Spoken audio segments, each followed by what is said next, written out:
Hello, I'm Robert Starling, and I thought I'd talk to you a little bit about how Fergal came to be. So like many of my projects, Fergal started out as a little doodle in a sketchbook. I always try and carry a sketchbook around so I can jot down any things that pop into my head. I was trying to write down a different idea every day, whether it was a title or a doodle or a character sketch or just a little snippet of a story. And on one of the days, a little dragon popped out. I don't really know where he came from. And I sketched him down and I thought, well, he looks pretty angry, so he's an angry dragon. And then I thought, well, if a dragon gets angry, that's going to lead to all sorts of consequences. He's a little bit of me, I think. When I was little, I didn't really like it if I got told what to do. So it started with that character, and I'd started doodling him again and again, changing him. There's loads of different drawings of him in here, none of which look much like the finished drawing, but you have to go through those versions before you get to the good ones. So eventually I'd worked out what he looked like, and I wrote up his story, and when that was accepted by the publisher, Anderson Press, we then started working on the thumbnails of the text. So I had to decide which bits of the story I would tell in pictures and which I would tell in text. I didn't want to overlap and do both at once. So I drew up roughs for the whole of the story, and we worked out how we were going to lay out the pages. And this went back and forth a lot, and eventually, when they're signed off, I get to work on the colour artwork. Now, these are some of the artworks. As you can see, I work in black. I'm slightly colourblind, so I really struggle with colours sometimes, and by doing everything in black, I get to change everything on the computer. I can always tweak the colours. I work in black ink and a dip pen or a brush because I like the kind of wonky line it gives, and I like to try and keep things look a little bit handmade. So I make myself a kit. So you can see these are kits from Fergal 3 for the supermarket, giving myself all the little bits I might need. I'll scan them in, colour them up, and then I can assemble them like a giant digital collage. When Fergal came out in 2017, it was my first ever picture book. It was something I always wanted to do ever since I was at school. I was just super excited that I finally got to have a book out. In 2018, the paperback came out, and I was lucky enough to be shortlisted for the Waterstones Childrens Book Prize, which was amazing. Super thrilled to be involved with that at all. That was a brilliant time. In the same year, I found out that Fergal was going to be translated into other languages. So this is the German edition, Kleine Drache, Große Wut, and this book won the Buxtehude Kalbchen, which is a special prize given out to children's books in the north of Germany. It's a particularly special prize for me because the books that win are chosen by the kindergarten children of that region of northern Germany.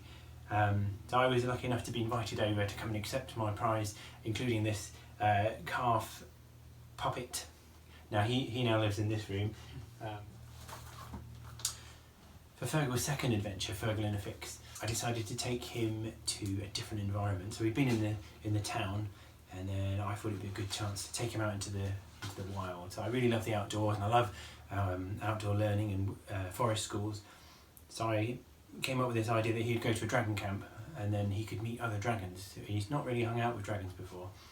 I decided if the first book was about him getting to know his feelings and recognising what anger was, and that it's not a bad thing or a good thing necessarily, it's just it's a feeling like any other, and it's what you do with it that's important. But in the first book he'd got to grips with his feelings.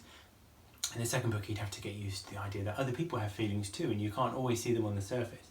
So he goes off to dragon camp and he tries desperately to make friends, but he decides early on that the way to get friends is going to be to impress everybody. So he tries to be the best at everything, but he's really not. He finds dragons that are way better at other activities than he is.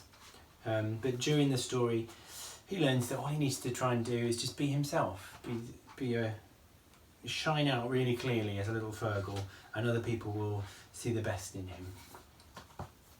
So shortly after Fergal and Fix came out, we found ourselves in a strange lockdown period, and my brother had a great idea for Fergal about how he would keep in touch with his other dragon friends. So he's no longer at dragon camp, he's back in the woodland town, and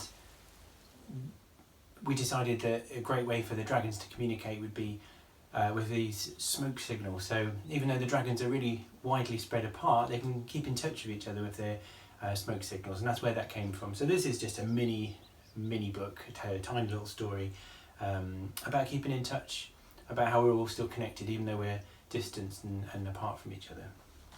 So that leads us on to Fergal Meets Fern, my new book in the Fergal series.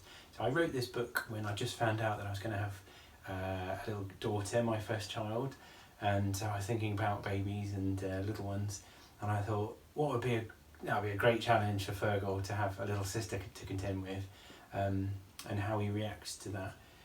So I worked up the story of Fergal Meets Fern with my editor and my art director, who are amazing, over at Anderson Press, and I really enjoyed making this book. When I came to do the artwork and the colour for this, my daughter was 2 months and 3 months old, so it was totally immersed in that world of babies. I had a lot of fun with the colours and the different characters in here.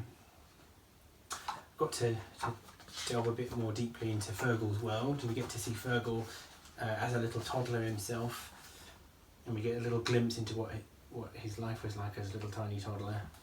I also had a lot of fun with the supermarket spread. That was one of the first scenes that popped into my head. I knew I wanted to challenge myself with a very busy scene, so we've got as many things as I could get in there. Lots of little things to spot.